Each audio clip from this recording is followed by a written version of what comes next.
Hello, Bronco fans and football fans alike. Welcome to Week 14 pregame. This is Broncos Breakdown, and this game is between the Denver Broncos and the Carolina Panthers. I am your host, Bronco Bill. Well, both of these teams are 4-8. Both of these teams, Denver and Carolina, are not going anywhere this year. But nobody wants to finish the season 4-12 or 0-17. Or for that matter, they don't want to have a losing record, period. So that means that one of these teams has a chance to be 500. The other team is definitely going to be under 500 and have a losing season. And Denver definitely does not want that to happen.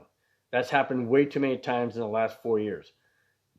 But Denver is underdog again for the 14th straight game. Every single game this year, the Broncos have been underdogs. And albeit it's not that large, but it is 3 points. And an underdog is an underdog. And Denver needs to climb out of that underdog hole. They need to start winning some games. Now, this game is a chance for Denver to do just that because Carolina has a lot of players that are on the COVID list. And they are key players. Well, Christian McCaffrey is out of the game because of an injury. Otherwise, he would be playing. He's not on the COVID list, of course. Who's on the COVID list is the following. 2 wide receivers, their key wide receivers, DJ Moore and Curtis Samuel. Their linebacker, Shaq Thompson. Their defensive tackles, Derek Brown and Zach Kerr. Now, those players right there, those 5 players are absolutely key players to Carolina's success, as well as Christian McCaffrey. So Denver has an opportunity to win this game, but it's going to take quite a few things for that to happen on Denver's side. And I'll get to that in just a few minutes. The Broncos got some bad news during the week. A.J. Boye is suspended for 6 games due to performance-enhancing drugs. He said that he trusted a supplier who was not on the list that the NFL gives out. He was instructed that there was nothing in there that was illegal from the standpoint of the NFL protocol. But when he tested positive for PEDs. Now, each football player in the NFL is responsible for everything they take into their body. That means anything from water all the way down to supplements that the NFL requires. Or not requires, but permits. So he is responsible for his own intake. And he made a mistake. And it's a huge mistake. It's a costly mistake. It's 6 games. That's the last 4 games of this season with the Broncos and the first 2 of next season, whether he's with Denver or somebody else. That hurts a lot because A.J. Boye was really playing well. But then again, the Broncos did re-sign Will Parks off of the waiver wire. So Will Parks could start and be in the defensive backfield if he clears the virus protocol, which is in place by the NFL office.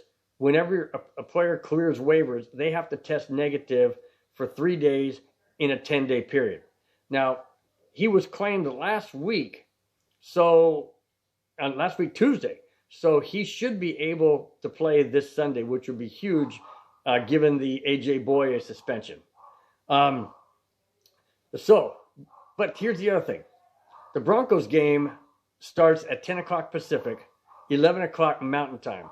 Denver's not really done well on games that are played early in their body structure. But given the circumstances that the Panthers have with their players out, it pretty much makes it an even playing field as far as what I see. Denver's going to they have to travel to Carolina. They're leaving tomorrow, which is Saturday. and they'll have a full day there, and then they can acclimate themselves, hopefully, to the Eastern time zone. Even though the Broncos and Panthers have the same record, like I mentioned, the Broncos are 3-point underdogs, but 3 points is very, very manageable to overcome. It's not 7, it's not 10, it's not 11, it's not 14. So they can overcome that.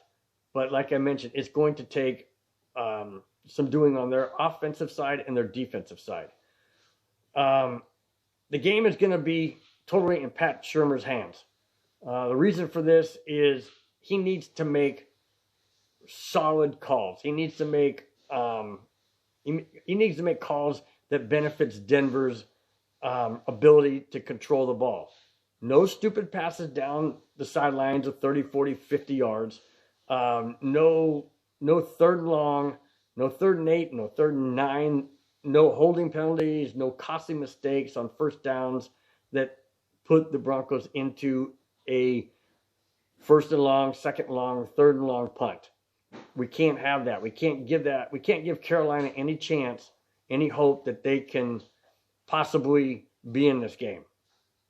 That said, my thinking is that he being Pat Shurmur, needs to call run plays to the hottest running back. Now, last week, Melvin Gordon ran for over 120, 130 yards rushing and had 15 carries and averaged a ridiculous amount of yards per carry. I think it was like 6'5", 6'8" per carry. Philip Lindsay had 14 carries for like 30 yards, and he only averaged like 1.2 or 1.3 yards. So I don't understand why the necessity to have a balanced backfield of carries. We need to go with the hottest running back, especially with the Panthers' defensive linebacker, Shaq Thompson, being out. We need to control the ball. We need to force Carolina into submission on their defensive side. That's what the Broncos need to do. They need to control the ball. And the best way to control the ball is to run it. So I say run it with the hottest running back. I don't care who it is. I don't care if it's Philip Lindsay. I don't care if it's Melvin Gordon. I don't even care if it's a wide receiver that does end arounds. I don't care who it is. Whoever is the hottest person to carry the ball, keep running the ball. They need to mix in some screens. They need to do draw plays. They need to run the ball or do screen passes 80% of the time. We don't need Drew Lock to throw the ball 30, 40, 50 yards down the field into double coverage, triple coverage, because he has a strong arm. We don't care. We need to win this game, and we need to win it decisively. And that means controlling the ball, short downs such as 2nd and 4, 2nd and 3, 3rd and 2, 3rd and 1. Even 3rd and 3 wouldn't be bad. But we can't afford to be in 1st and 20 because of a holding penalty, 1st and 15 because of a false start. We don't need those. Denver doesn't need to make mistakes. They need to focus on this game. This game is a must win and an easy game to win. If we don't win this game with all of those players out, we have much more bigger issues to think about than just having a bad 2020 year. It's a lot worse than that if we can't beat Carolina. The Broncos defense on the other side needs to keep Teddy Bridgewater in the pocket because he's going to look to run if any of his line breaks down because he has linemen that are out due to the virus. He also is without Christian McCaffrey.